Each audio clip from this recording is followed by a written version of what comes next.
Scattered across this nation, there are places abandoned, boarded up, mysterious. I will unlock their doors and make them yield their secrets. From a people's palace of dreams, I hate a careless man. that brought glamour and hope, to a military hospital that was the birthplace of plastic surgery. That's a magnificent piece of work. It is a lovely thing. This defies all preconceptions and prejudices. He'd never done that operation before. Firing. To a vast Victorian citadel of heroes. The size of it. You've got the authorities, you've got the mob. Where's the fire brigade? In the middle. We've always been in the middle. To the beginning of the great British seaside resort. It's all eerily silent now. How extensive is the sewer system here in Brighton? About 44 miles. This will be my hidden history of Britain.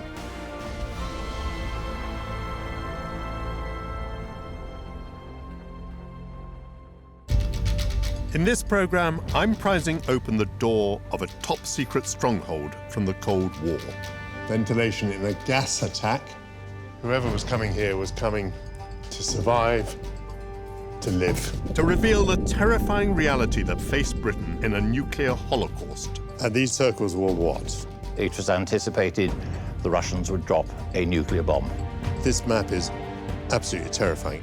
And on this long-abandoned war machine, I'll discover how our Soviet enemy planned to annihilate us. This submarine is just bristling with torpedoes. One after another could be fired until they could be sure of their prey. At a time when the entire world stood on the brink of destruction. We reckoned that our chances of getting to the target were 20%. 20%. 20%.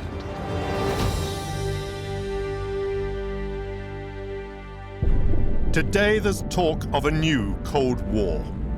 But 50 years ago, the Soviet Union and the United States were in the middle of a terrifying race to build ever more destructive weapons. I remember, as a child, the moment when the world teetered on the edge of nuclear war. I'll never forget the fear that flooded through my world. How close did we actually come to nuclear Armageddon? And if World War III had happened, was there any chance that we could have survived? For me, Cambridge University represented learning, tradition, and order. As a student, I fell in love with its hallowed halls and green swards. I had no idea then that just a mile from my college, there was a secret Cold War fortress. I'm very close to Cambridge railway station, and these are thoroughly desirable residences with their great glass balconies. And here is a building that is completely incongruous. An overgrown building, but the overgrowth does not penetrate the wall because the wall is concrete. And there is not a window to be seen. Whoever built this didn't want anybody or anything going inside. Can't say the door's very welcoming. No doorbell.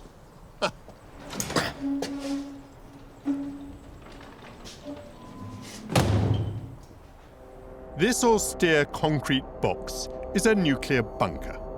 Built in 1953, it's been abandoned for almost 30 years. Hidden within its 5-foot-thick walls is a secret history of Britain. Well, the first door was nothing compared to this. 4 great levers in each of the corners to create, I suppose, an airtight seal. And the lock on one side only. Deep steps. Oh, a rabbit warren opens up before me.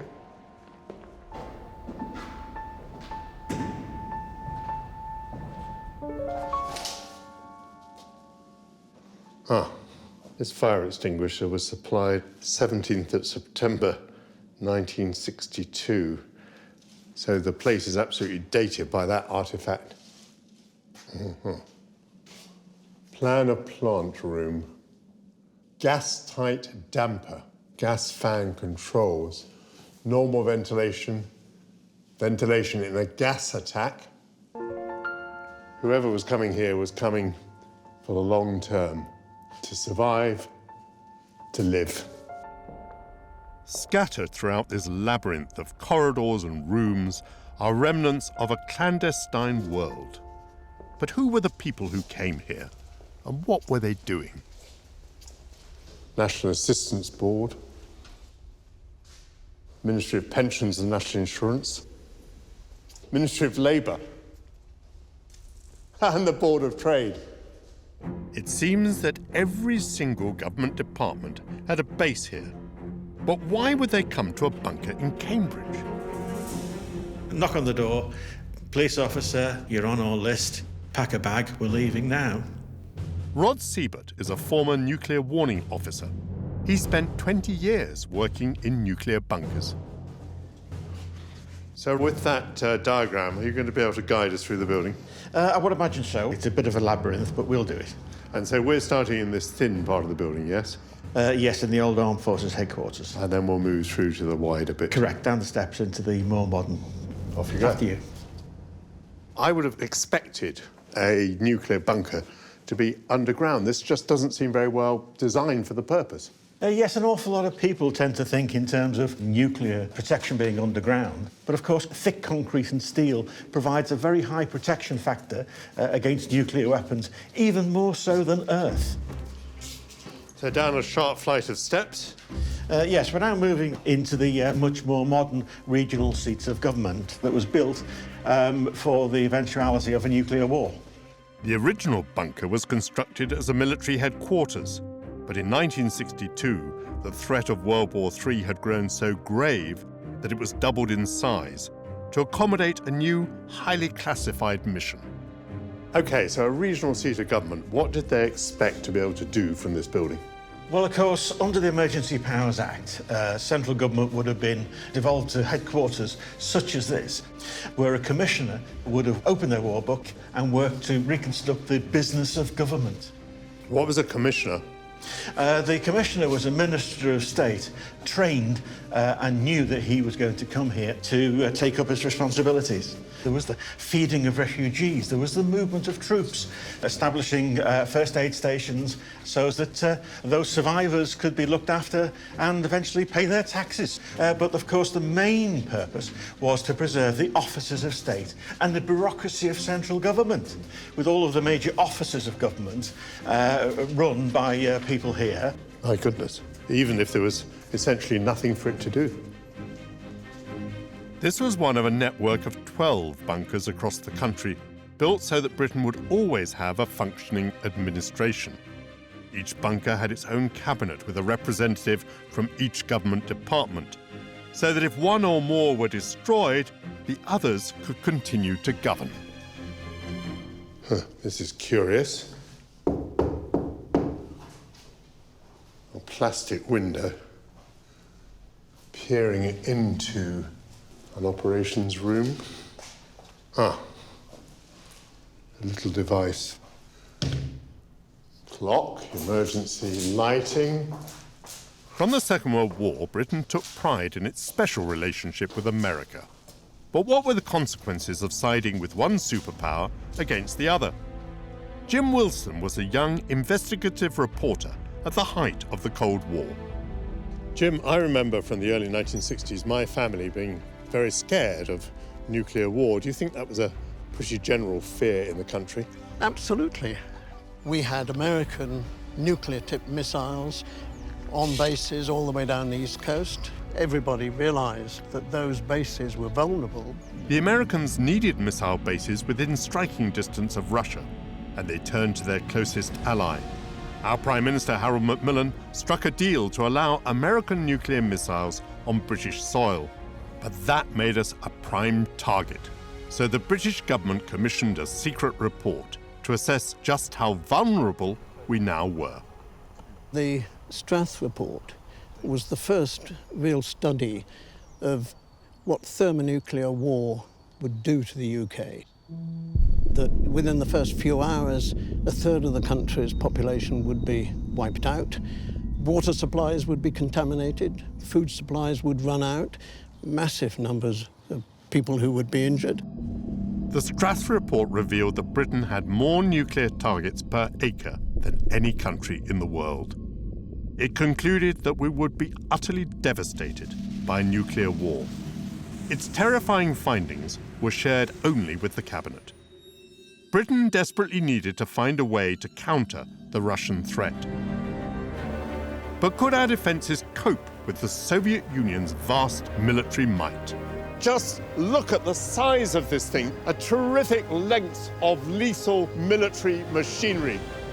In 1962, Russia would launch a terrifying new weapon into the world, and it would come closer to our shores than I ever imagined. Впервые нам загрузили ядерную торпеду.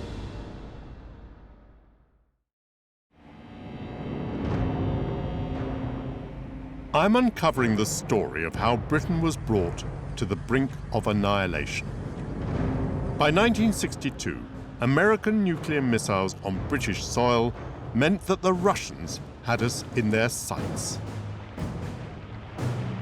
The Medway may seem an unlikely place to continue my Cold War explorations, although today it is suitably murky. But I'm on my way to a Foxtrot-class Soviet submarine, 1960s vintage, a veritable Cold War warrior. Now moored near Rochester, this Russian submarine was sold off after the collapse of the Soviet Union and brought to Britain in 1994 as a relic of one of the most frightening moments in our history. My first impression is of a tremendous rusting hulk. There is scaffolding on the conning tower. It has an extraordinary bulbous nose. But just look at the size of this thing. Not for nothing is it called in Russian Bolshaya, meaning large. A terrific length of lethal military machinery. Russia sent submarines like this into British waters to gather intelligence on our naval strength, and they were packed to the gills with weaponry. First thing I encounter is the crew accommodation.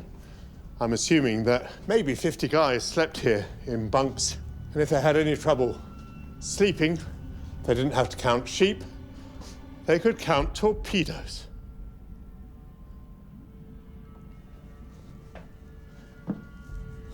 The Foxtrot-class submarines needed to avoid detection by the Royal Navy. A room full of instrumentation. And I'm guessing that this is the sonar room. The whole business of submarines is about sound, tracking the sound of the opposing craft, keeping your own sound to a minimum to get the advantage over the enemy. From here, Russian crews could listen for British submarines as each side tried to find the other in a deadly game of cat and mouse. We had to be so quiet. We certainly weren't calculating that they might have a nuclear warhead on board. In 1962, Vice Admiral Sir Toby Freer was stationed on British submarine HMS Astute. His mission was to hunt down Russian submarines hiding in our waters. You're listening for a passing submarine? Yeah, just get a bearing on him, but you don't know how far away he might be. There's a lot of ocean. Could you be pretty sure you'd know about a Russian submarine passing? Yes, there's a lot of ocean, but this is a very noisy boat. And the Russians had not latched on to the fact how noisy their submarines were. Which gave you a tremendous advantage. Yes, but sonar was in its infancy. Did you regard it as a formidable machine to be feared? It was the equal of our A-class submarines, and we saw it as such. British A-class or Amphion class were long-range submarines dedicated to intercepting Russian submarines lurking off our coast. What do we have here? The ladder that leads to the conning tower. Boy, I don't want to do this too often.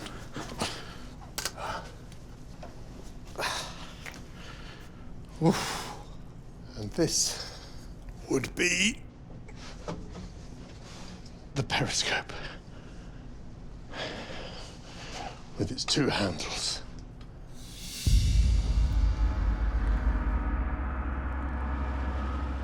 While this deadly duel played out offshore, back on land, our secret network of bunkers prepared for the worst.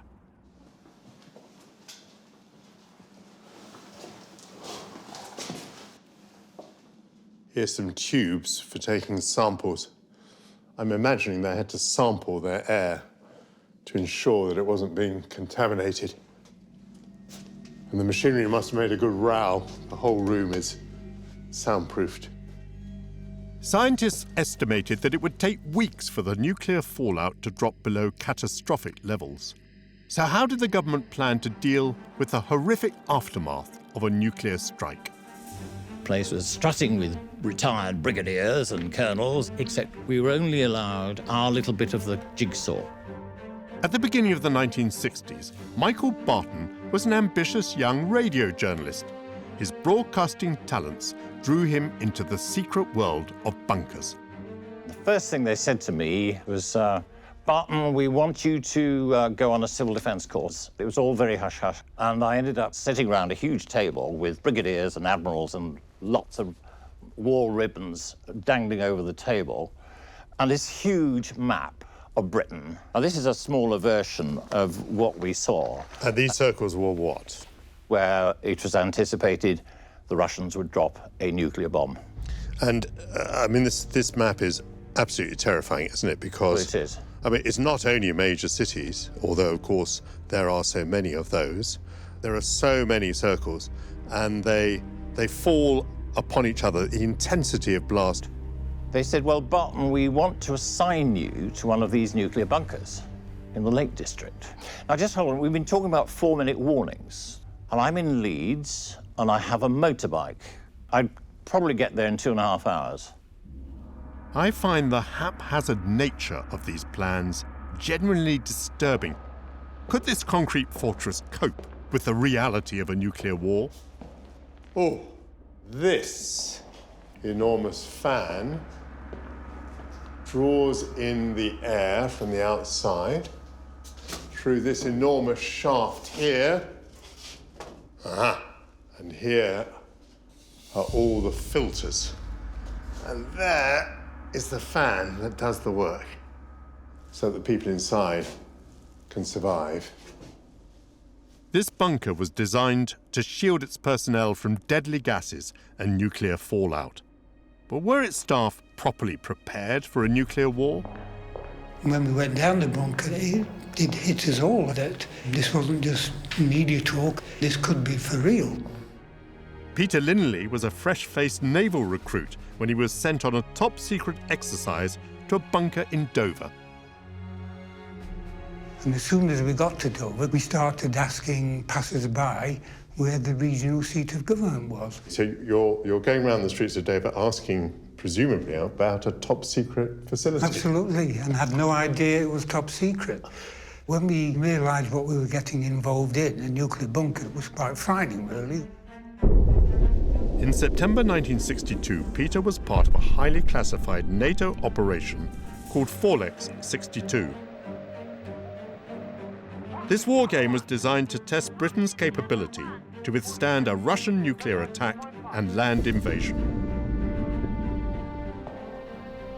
Peter, does this room mean anything to you with these plastic windows? Yes, this is rather similar to where we spent most of our time on this particular exercise. My job was to log signal traffic. What was through the plastic?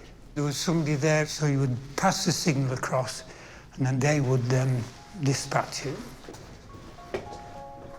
Did you have any excitement while you were there? Well, on the second day, the commander, he came bursting in with a signal in his hand. And in the signal, he said, nuclear burst in the channel. And he said, how do I know if this is true or not? Well, I thought, well, surely we'd know about it if there was. But he said to me, you go up top now and see if there's anything untoward going on. So I went up top, looking for mushroom clouds and goodness knows what. I'm dismayed by this disorganisation. Were you? Yes, I could hardly believe it. From that point of view, it was more frightening than actually being in this bunker. As a former Secretary of State for Defence, I'm shocked by how shambolic this was. But we weren't alone. NATO found that no European country was properly prepared for a Russian nuclear attack. And a control panel, which looks incredibly old-fashioned to us. Britain's response didn't rely on the military alone. Government departments and volunteers were also trained to act in the event of nuclear war. The noise in here when it was running, all these air vents just hummed constantly. Mark Sansom worked for the government here in this bunker until the 1990s. Over the last 20 years, he's built an extraordinary collection of Cold War artifacts. Our main role was to deal with the food distribution post-nuclear strike. We stored items such as these biscuits, which would be handed out to the population after the bomb had gone off. Obviously, this can, dated 1963, still sealed, but we'll flip it open here. It's just like a can of paint. And underneath this bit of paper here, good heavens, we have 1963 baked biscuits. Still good. But you're eating one of these extraordinary historic artifacts. Lovely. Well, quite dry. Yeah, very tasty, though. In the aftermath of a nuclear strike, how would the personnel in this bunker have distributed the food to those on the outside who'd managed to survive? What have we got here? This is a 60s nuclear and chemical suit. Was this rather flimsy thing supposed to protect you? Yes, it'll stop the fallout, which causes the problems. Do you mind if I just slip this on? No, not in the slightest. An arm there, and an arm there. Thank you very much. You put your white gloves on first. Black gloves on top of white gloves? Yeah, that's correct. You certainly wouldn't want to do any of this in a hurry, would you? Certainly not. How are we doing with those gloves, then? Are they? Doing quite well. I think you probably lose quite a lot of weight putting this on. You need to put your hood up as well, Michael, because that's an integral part of your outfit. Can you just zip me up, Pete? Good Lord. Don't bother being gentle. There we go, sir. I think you're ready for a nuclear war. Ah. Go out and discover possibly a completely destroyed land. This whole plan seems absurd.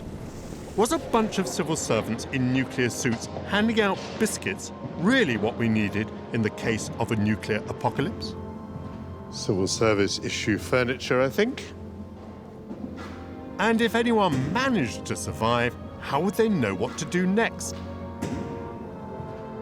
Broadcaster Michael Barton's job was to keep people informed. So, as far as you understood it, were you to make it to the bunker, what would be your tasks? There being no other way, no newspapers, no other communications, it was just radio. One of these very military chaps said to me, "Now, Barton, don't forget you've got to keep the morale of the troops high. I've chosen the records for you." And one of my favourites is "I'll Walk Beside You" by John McCormack. Do you remember the tune? No, but... Have you ever heard it? Shall we play it? Let's have a go. Shall we have a go?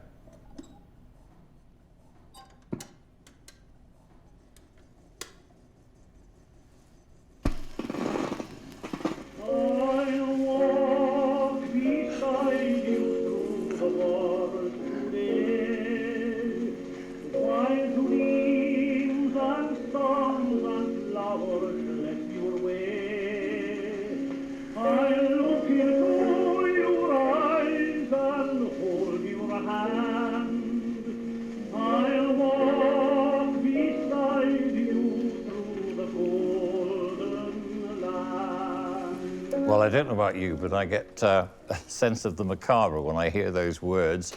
Listening to that, I was quite transported by the music. The idea that this could have done anything to raise morale is extraordinary. I've discovered that Britain was woefully underprepared for a nuclear attack.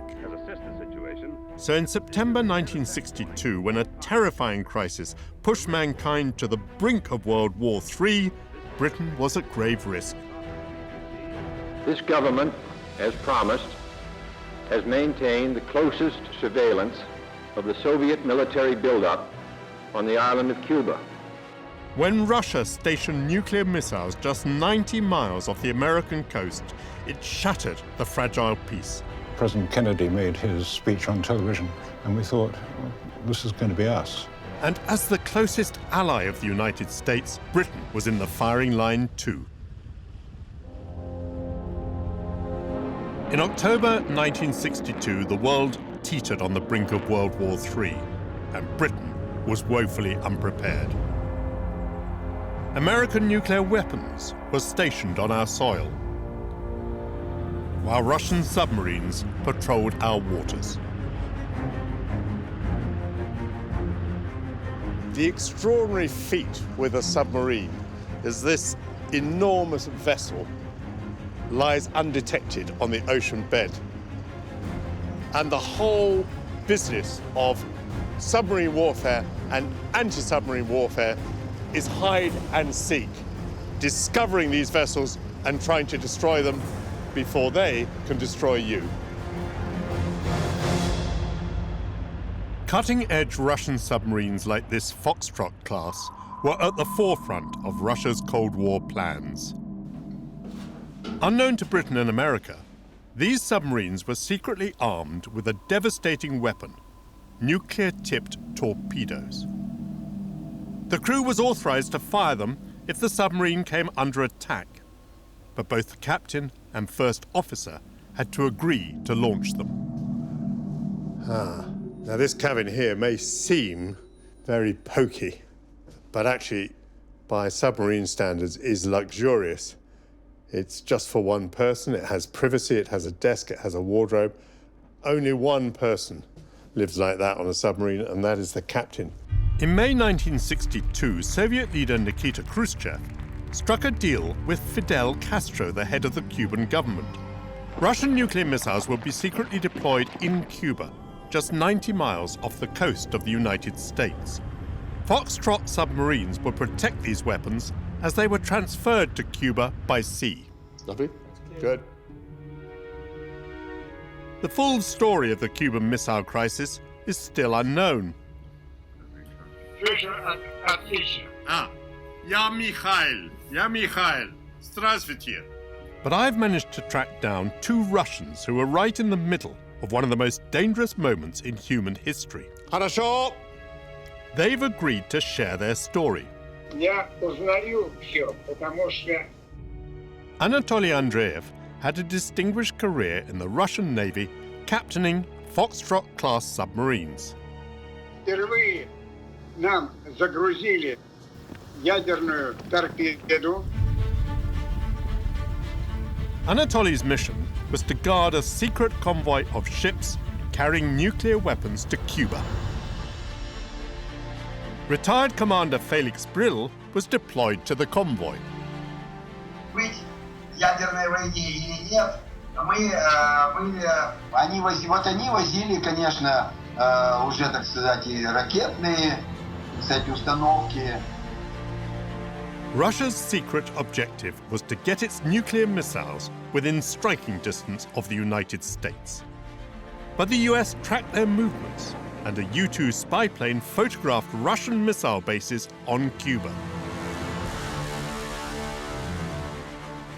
On the 22nd of October, the world watched JFK make an extraordinary confrontational speech. Within the past week, unmistakable evidence has established the fact that a series of offensive missile sites is now in preparation on that imprisoned island. To halt this offensive buildup, a strict quarantine on all offensive military equipment under shipment to Cuba is being initiated. He launched a fleet of destroyers and aircraft carriers to intercept the Russian convoy. Given Britain's extreme vulnerability in the event of a nuclear war, the Prime Minister, Harold Macmillan, was wary of offending the Soviet Union and unwilling to commit British forces to the blockade of Cuba without UN sanction. But in order to keep his American ally on side, he authorized a secret British intelligence mission to help the US Navy. Rear Admiral Sir Toby Freer was part of the assignment. We had just come in from patrol, and then on the Monday, President Kennedy made his speech on television, and we heard him speak, and we thought, well, this is going to be us. And we were sent to sea and set up a barrier patrol off Newfoundland. A barrier patrol? Yeah. We had American aircraft cooperating with us. We were there to see if Russian submarines were coming down from their northern fleet, past Iceland, past Newfoundland, down to Cuba. If they wanted to get there as quickly as they could, they would take the shortest possible route. Macmillan was desperately hoping for a diplomatic solution, but needed to prepare for the worst.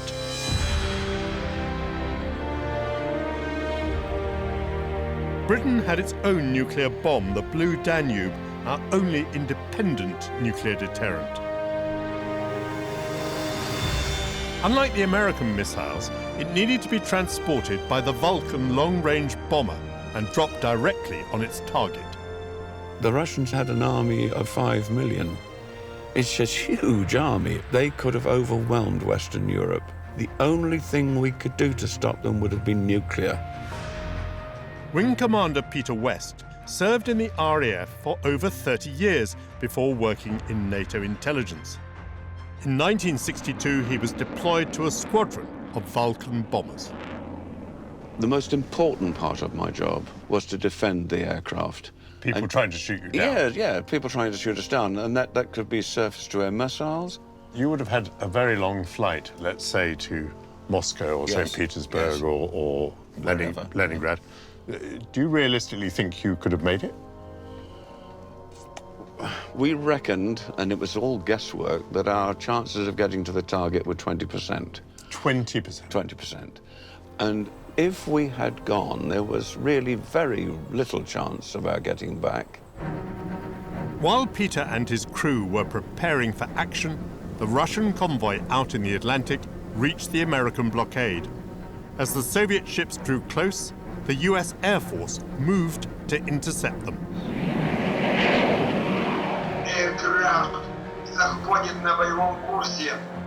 Felix Brill's ship was buzzed by the American planes. Вот тогда я понял, что это, конечно, что это смертельно опасно. Russia and America stood on the edge of a precipice. One false move could trigger a nuclear apocalypse. As a veteran of 2 devastating world wars, Harold Macmillan understood the grave danger that the world faced. So when President Kennedy called him to discuss the crisis, he proposed a radical solution. An extraordinary recording of that conversation exists. Hello, Prime Minister. Hello. What's the news now? We are continuing the quarantine. The build-up of the sites continues, however. Would it be worthwhile our undertaking to demobilize our 4 missiles during the conference? I will. Let me put that into the machinery, and then I'll be in touch with you on that. Any movement by you may produce a result which will be very bad for us all. That's the danger now.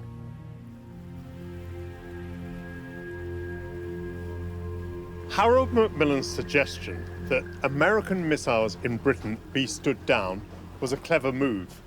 It could help to ease the tensions between the United States and the Soviet Union and remove Britain from the firing line. But President Kennedy rejected the idea, and Britain's Vulcan bombers were made ready for nuclear war.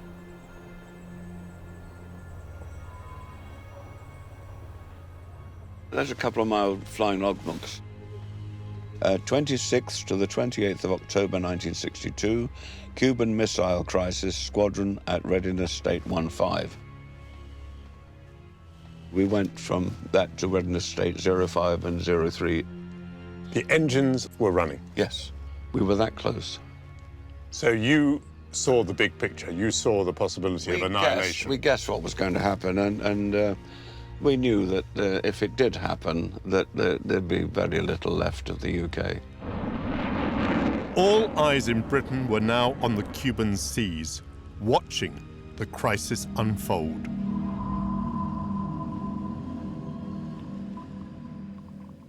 Now, this is the business end of the submarine.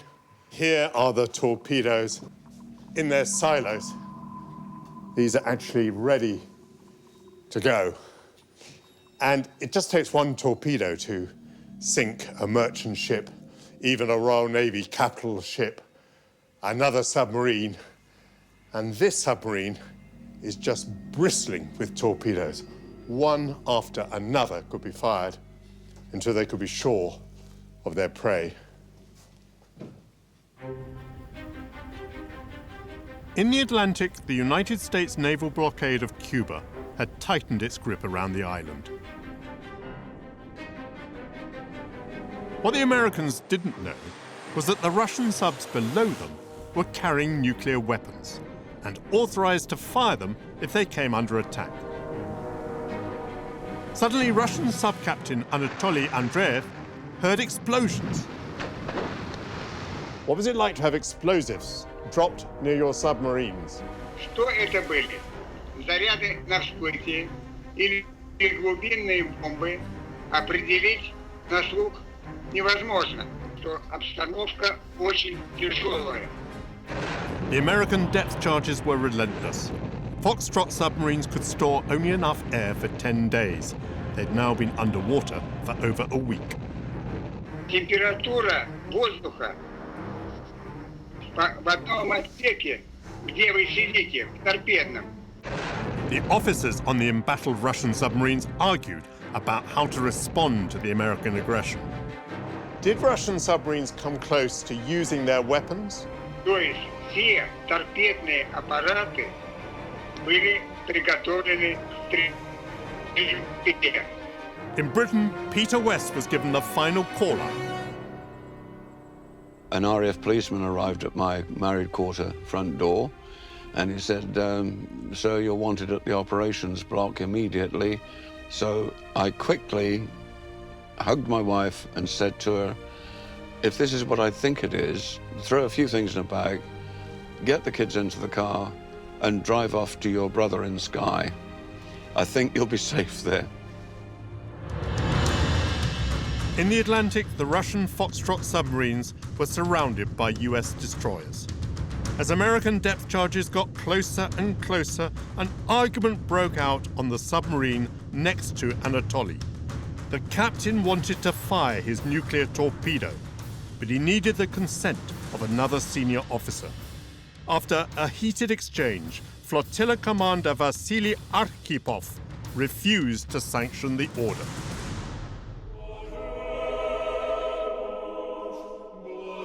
That decision pulled us back from the brink of World War III. Behind the scenes, President Kennedy and Nikita Khrushchev agreed a secret deal. Russia would remove its missiles from Cuba, and America would remove some of its weapons from Europe. Harold Macmillan ordered the Vulcans and Peter West to stand down. In October 1962, Peter was ready for action. They probably wouldn't have made it to their Russian target, but a few British aircraft would, and they would have had no country to return to.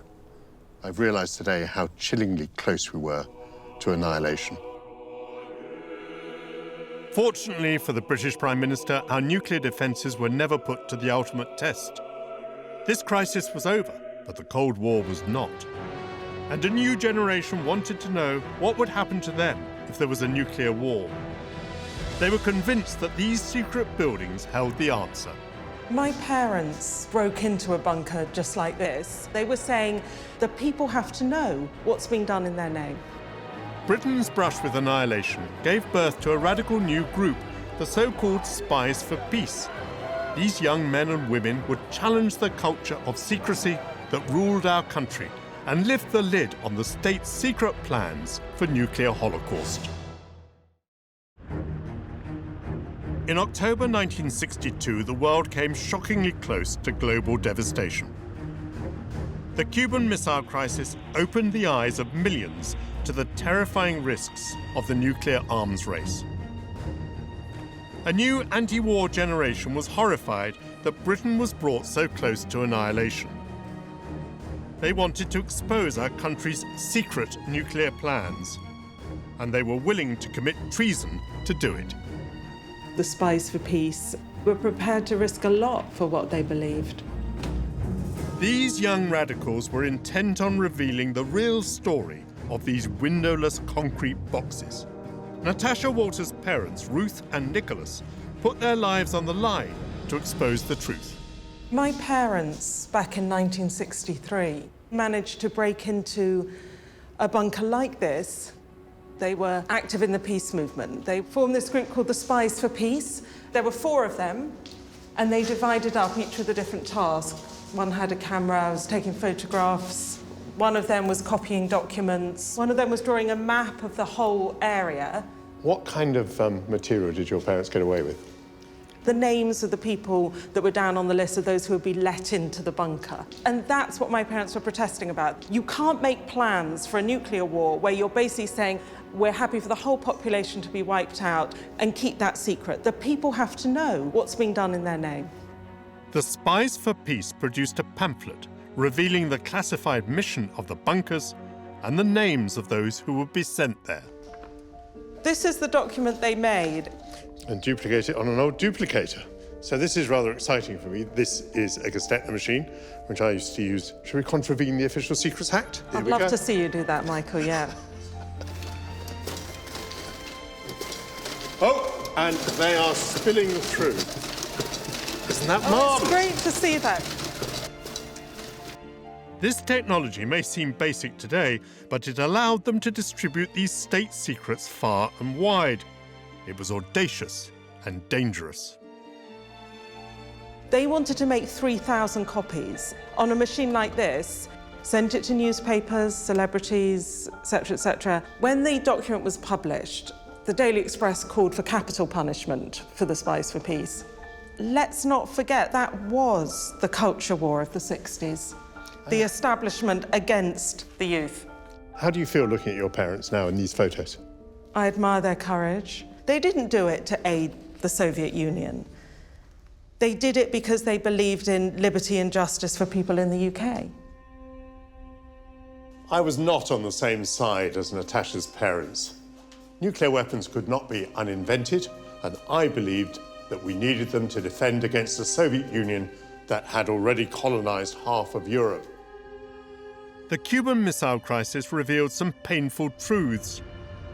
Britain was no longer powerful enough to shape world events or to defend its people from a hostile superpower. Its nuclear weapons were rudimentary and its defences woefully inadequate. The following year, Britain, America and Russia signed a nuclear test ban treaty and pledged to control the nuclear arms race.